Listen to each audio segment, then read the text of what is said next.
King Charles III is officially ascending to the British throne to be the new monarch. And for the first time in history, we're able to watch the ceremony at home. Responsibilities for the Duchy of Cornwall, which I have undertaken for more than 5 decades.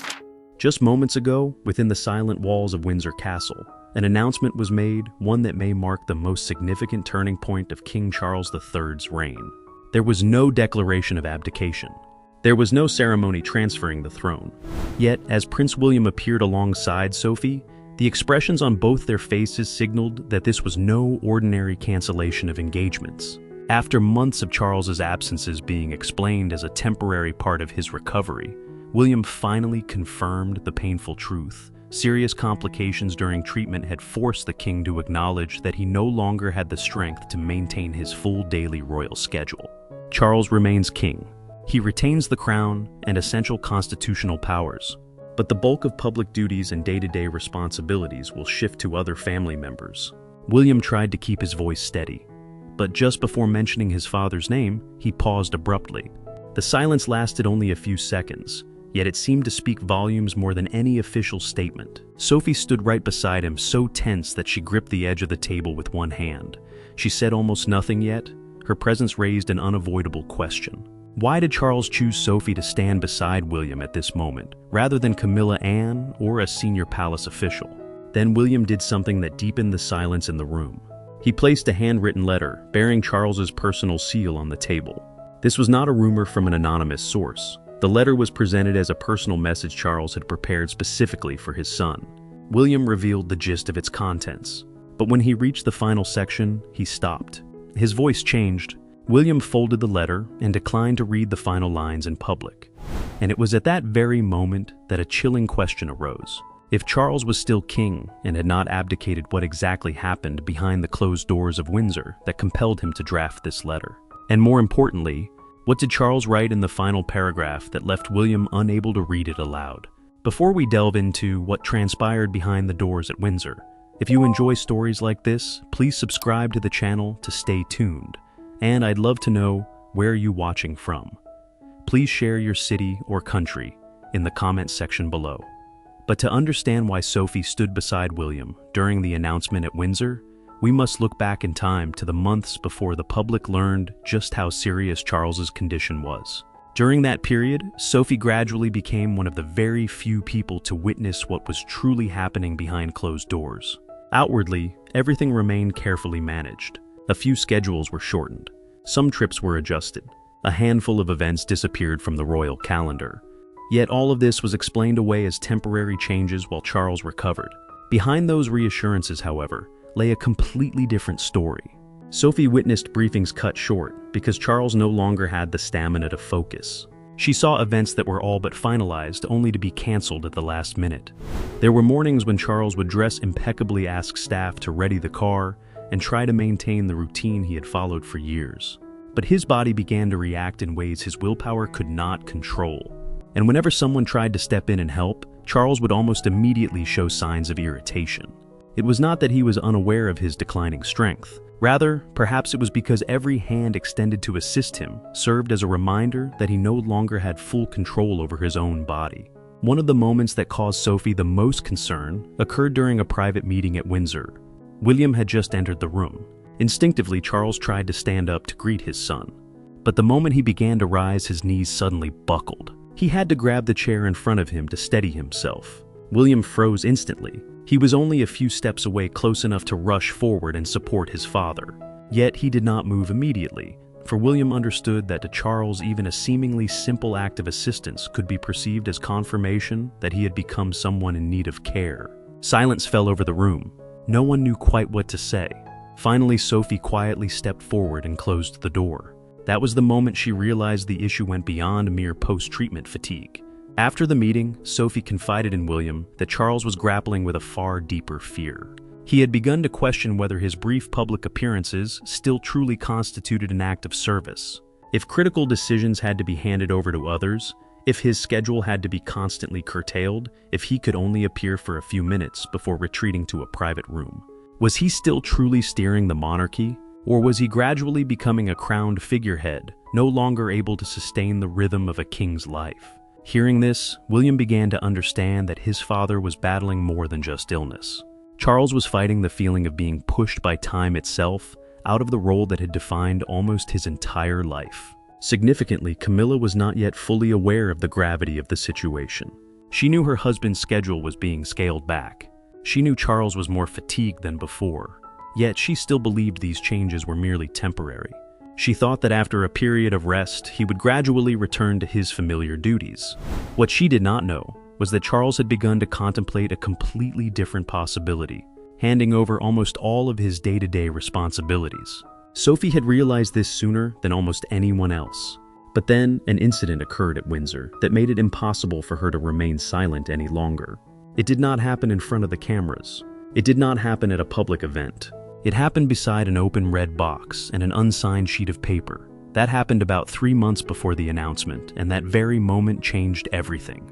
It was a morning of heavy rain at Windsor. Outside the window, rain lashed against the glass, while inside the private room, Charles remained determined to maintain a routine he was not yet ready to abandon. Before him sat the red box containing the official papers sent to the king. For Charles, continuing to process these documents meant more than just a daily task.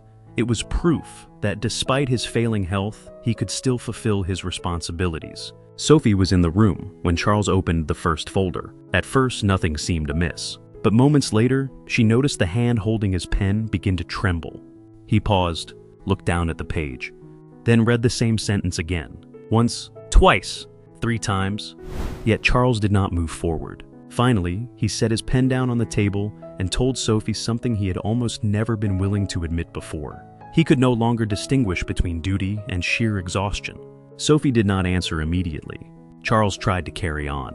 He pulled the documents closer and read from the beginning, as if a little more focus might make everything return to normal. But then he looked at Sophie and asked, "Why has the same briefing been sent twice?" Sophie instantly realized something was wrong, for that document had not appeared twice. There was only a single copy lying before Charles. In that moment, the nature of Sophie's concern shifted entirely. This was no longer simply a case of a king weary from a long day. She stepped forward, closed the door, and gently moved the remaining papers out of Charles's reach. Charles did not object immediately. He simply gazed at the red box for a long time. Then he asked Sophie to summon William to Windsor. But there was a condition. No one else in the household was to be alerted. William arrived shortly thereafter. Upon entering the room, the first thing he saw was not his father. It was an uncapped pen, a sheet of paper with unfinished writing, and the red box still open on the desk. Charles immediately tried to downplay the situation. He claimed he had simply suffered from a lack of sleep the night before, that it was merely a momentary lapse in concentration, that things would be different tomorrow. But William looked down at the unfinished page and could no longer accept that explanation. He pointed out that an error in an important document had consequences far beyond just one person. If the king misunderstood a decision, overlooked a crucial detail, or continued working while utterly exhausted, the repercussions could extend well beyond that room. It could undermine confidence in the monarchy itself. But Charles did not hear concern in his son's voice. He heard judgment. The atmosphere in the room shifted instantly. Charles looked directly at William and leveled an accusation that silenced even Sophie. Had William been waiting for this moment? Was the heir watching his father's gradual decline, waiting for the day when power would finally pass to him? William was stunned. Then he stepped closer. He said he had never stood there waiting for the throne. He stood there because every time he saw Charles grow weaker, only one thought crossed his mind. He was afraid of losing his father. A profound silence filled the room. Charles did not reply. William said nothing more, but Sophie knew the argument could not end there. For she was holding another secret, something that could prove the incident Charles had just experienced was not an isolated event. Sophie walked to the desk and placed a private file before the king. Inside were the days she had quietly chronicled the times Charles had been too exhausted to complete vital tasks. And when Charles saw those words, the first emotion to cross his face was not fear. It was a sense of betrayal. Charles looked down at the file Sophie had just placed before him. There was no speculation, no outside commentary, just dates recorded in Sophie's own handwriting, each one marking a day when Charles had been too exhausted to complete vital work. Not just once, at least 3 times prior. There were briefings that had to be cut short, documents Charles was forced to set aside unfinished, and times when, though his resolve remained intact, his body simply could not go on. Charles turned the pages. He recognized those days, and what pained him most was perhaps not that Sophie had documented them. It was the evidence before him, showing that this condition had persisted far longer than he had been willing to admit. Charles looked up at Sophie. There was hurt in her eyes. Sophie tried to explain that she hadn't kept the record to use against him. She had done it so that should his condition worsen, the family would know exactly what had transpired. But Charles offered no reply. He turned back to the red box, closed the lid, turned the small key, and slid it toward William. Yet Charles was not ready to give up hope. He asked William and Sophie to keep the matter quiet, just one more time. He wanted to try returning to a normal schedule before any long-term decisions were made. And that very request ushered in months of silence. But a secret could not remain buried in that room forever. Before long, Camilla began to notice a change. Tasks that had previously gone directly to Charles were increasingly appearing on William's desk. The focus of briefings shifted. Certain responsibilities were quietly reassigned. Camilla realized that decisions directly affecting her husband were being drafted without her knowing the full story. A private meeting at Windsor quickly grew tense. William arrived with a specific proposal. He would take on a greater share of national events and key public responsibilities. Princess Anne would increase her ceremonial duties. Prince Edward would assume additional representative roles. Sophie would continue to support public visits and activities requiring continuity. Charles would remain king. There would be no abdication, no transfer of the throne. But Camilla saw a different risk. She objected almost immediately. In Camilla's view, William was turning a health crisis into a premature succession. For once, the public grew accustomed to seeing William at the center of things. What would happen then? Every absence of Charles would look increasingly like a permanent withdrawal. Every appearance by William in his father's place would reinforce the idea that the future had begun before the current reign had truly ended. William did not back down. He argued that the real danger wasn't the public seeing him take on more responsibility. The danger lay in perpetuating the illusion that Charles could return to a full schedule when those closest to him knew otherwise. The atmosphere in the room grew heavy. Camilla was defending her husband. William was defending his father, but in a completely different way. Sophie stood between them, aware that the notes she had taken made it impossible to deny the truth any longer. Then Charles suddenly slammed his palm onto the table. Silence fell over the room. He looked at the people discussing his own future and said, "Do not decide the fate of my reign without me." But it was what happened next that truly took William and Camilla by surprise. Charles pulled another stack of papers toward himself. For while everyone else was debating how much responsibility to entrust to William, Charles had been quietly preparing a plan of his own. And that plan did not give William less authority. It gave him even more than what he had just asked for. William looked at the stack of papers Charles had just slid toward him. Camilla too remained silent, for what lay on the table was not a hasty reaction to their argument. Charles had prepared this plan in advance quietly while those around him were still debating whether he was truly ready to share his responsibilities. And the contents took William by surprise. Charles proposed handing over even more responsibility to his son than William had originally requested. Under the plan, Charles would remain king. He would retain the crown, the position of sovereign, and core constitutional functions, health permitting. However, the majority of public duties, representative engagements, and the daily workload would gradually be transferred to William and other family members. This was not an abdication, nor was Charles being forced off the throne. It was his way of keeping the monarchy functioning without exacting a daily toll on his own body.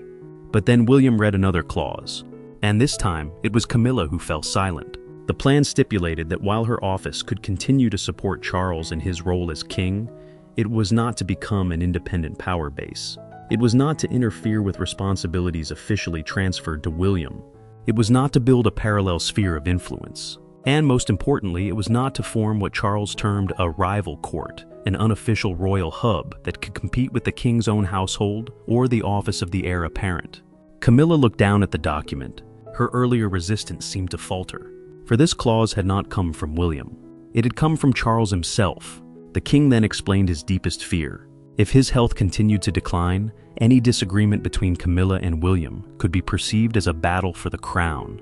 Every change to the schedule, every decision regarding staff, every task delegated to another, all of it could serve as evidence of a power struggle, something Charles did not want to leave behind. Then his tone shifted. Charles confessed that there were mornings when he would wake up dressed fully for an event and have everything prepared as usual, all while knowing deep down that he might not have the strength to step out of the room. Camilla no longer argued. For the first time, she began to understand that this was not merely a short-term adjustment period before things returned to normal. There might no longer be a normal to return to. Sophie too understood that the system surrounding Charles had to change. She told the long-serving staff that loyalty from this point on could not simply mean carrying out every one of the king's requests. Sometimes protecting Charles meant saying no, halting a briefing, canceling a trip, even refusing a request if fulfilling it might leave him further exhausted. For those who had spent their entire careers never questioning the sovereign, this was a monumental shift. Finally, Charles picked up the pen. The room fell silent as he signed the delegation document. He removed his glasses, studied the signature for a moment, and then held the pen out toward William. William took it. He held it in his hand for a few seconds.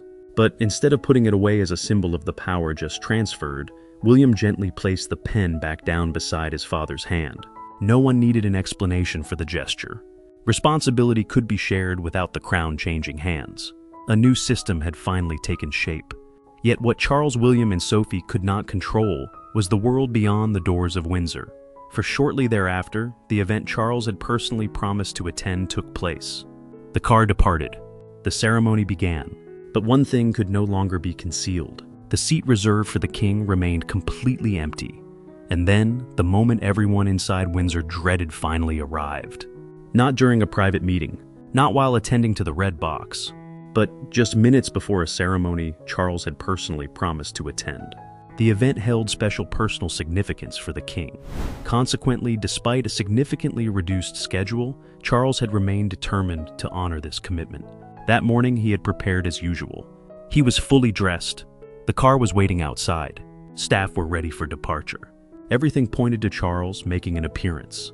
But just minutes before he was due to leave Windsor, he finally admitted what no one wanted to hear. He did not have the strength to make the trip. The car still had to leave. But this time, the king was not inside. For those who had quietly guarded the secret for months, it was the final sign that things had gone too far. Previous cancellations could be explained away as part of the recovery process. But this event was different. Charles had personally pledged to be there. And with his seat left empty, questions were bound to arise. William understood that the palace could no longer offer the same reassurances as before. He read the statement prepared by the communications team. Initially, the content followed the familiar script. Charles needed more rest. The schedule was being adjusted as a precaution, and the king was expected to return to full duties. William paused at the final sentence. He picked up a pen and crossed it out. He refused to put his name to a promise he no longer believed could be kept. Meanwhile, Charles remained in the room. He had not yet changed out of his attire. A moment later, the king slowly unfastened a cufflink and placed it on the table. Sophie stood nearby. Charles looked toward the door and said quietly, "They've started leaving without me." There was no anger in his words, only a sense of loss. Sophie tried to explain that the family wasn't leaving him behind. They were carrying on his commitments, appearing in his stead at places his health no longer allowed him to visit. But Charles shook his head. Being represented by others, he said, was not the same as being there himself. And Sophie understood that what Charles was losing was not merely an event. He was witnessing the royal life he had once controlled, moving forward without his presence in every moment. When Camilla received the statement William had edited, she immediately understood what had changed. There was no longer a promise that Charles would definitely return to a full schedule one day. No longer a way to frame every absence as a mere temporary interruption. William had put an end to the era of offering reassurances based on promises the family could no longer guarantee they could keep. Then a staff member noticed an even more significant detail. A video recording featuring William and Sophie had been prepared in advance. Camilla grasped its significance immediately. They had prepared for the possibility that Charles might not have the strength to speak the truth himself. But the final decision rested with the king. Charles asked to watch the recording alone. He sat motionless as William explained that the decision to step back from the majority of his daily duties was not one imposed by the heir. It was Charles's own choice. The king asked for that section to be played again. He listened to it once more. Then he fell silent for a long time. Finally, Charles gave a brief answer. "Broadcast it." And in that very moment, the secret kept for months left Windsor. The entire nation finally learned the truth. But after the announcement was made, William did not head to another meeting. He returned to his father's room. This time, there was no red box, no plans, no documents requiring a signature. William did not go there as the heir to the throne. He went as a son, and as William stepped into that room, everything that had once stood between father and son seemed to vanish. No more aides, no more dossiers, no more red box sitting between them as a reminder of duty, and no cameras recording the conversation. Charles sat by the window, quietly listening to the distant tolling of bells. Just hours earlier, the nation had been waiting for news of the king's condition. Now, the truth was out, and there was nothing left to hide. Sophie stood outside. She gently asked the officials waiting nearby to leave, for Sophie understood that what was about to unfold could not be governed by palace protocol. This was no longer a conversation between a king and his heir. This was a father and his son. William pulled up a chair. He told Charles that accepting help would not diminish his reign. If William, Anne, Edward, and Sophie could carry on the duties, Charles no longer had the strength to perform. It did not mean the king had become superfluous. Quite the opposite. It proved that Charles had prepared his family, so the crown could keep functioning even when one person was forced to step aside. Charles remained silent for a long time. Then, for the first time, he confessed something that previous arguments had never touched upon. He had at times felt a sense of unease watching William succeed. Not because William was doing anything wrong, not because Charles doubted his son's abilities, but precisely because William was doing so well. Every time William stepped into an engagement where Charles ought to have been present every time the crowds cheered for the heir.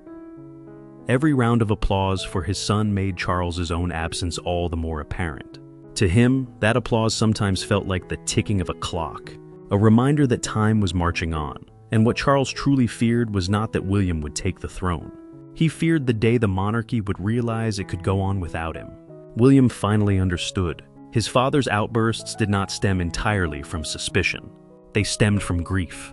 Charles was mourning the seemingly ordinary things that had defined his life. Mornings spent opening the red box, a packed schedule, official audiences, brief conversations before an event began.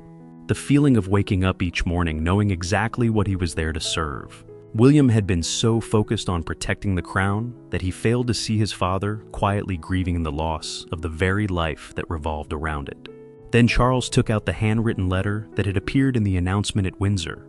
He handed it to William. This time, William turned to the final passage, and the lines he had once refused to read aloud in public were finally revealed. Charles did not write about the throne. He did not write about Camilla, nor did he demand that William become a king just like him. He warned his son not to repeat his father's mistakes. Do not let duty take Catherine away. Do not let the crown cause William to miss out on his children's lives. And do not mistake endurance to the point of exhaustion for a mark of loyalty. For Charles had finally come to understand that boundless duty could also be a form of loss. William lowered the letter. Charles looked at his son and said, "Carry the work, but do not carry my shame." William reached across the space between their chairs. Charles clasped his son's hand. No throne changed hands in that moment. No power was taken away. But for the first time in months, a father allowed his son to help him without viewing it as a failure. And finally, a son could shoulder the responsibility without feeling he was betraying his father. Outside the room, Sophie saw the door open and understood that something between them had changed. But beyond Windsor, a different story was unfolding. The entire nation now knew the truth, and now millions of people were asking the same question. Why had such a momentous truth been kept under wraps for so long? By late afternoon, the news was appearing across news broadcasts and on large screens. People gathered outside Windsor Castle, carrying flowers, handwritten cards, and small flags. Yet amidst the myriad questions, one point was repeatedly emphasized. Charles remained king. There was no abdication. There was no transfer of the crown to William.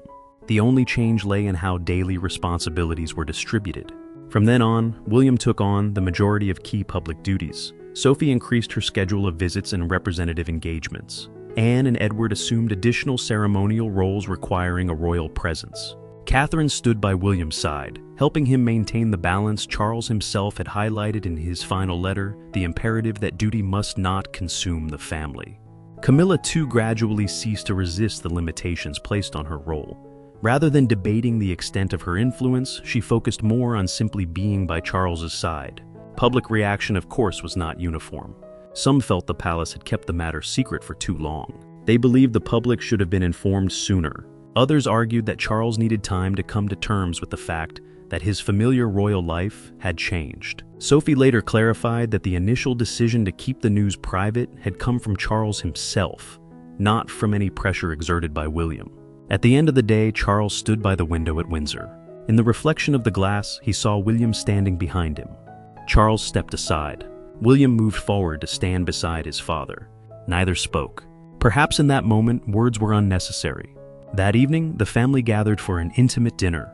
When Charles entered, William instinctively rose to his feet, but the king gently signaled for his son to remain seated. Charles did not take the head of the table. He sat down beside William. Catherine watched as the tension on her husband's face gradually faded away. Sophie exchanged a glance with Anne. Edward struck up a conversation. No one mentioned the throne. No one mentioned the red box. No one spoke of power. For the first time in months, they were simply a family.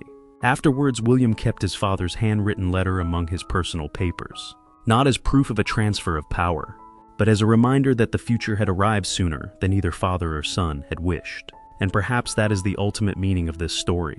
Charles did not lose the throne. William did not seize it. What changed was the burden.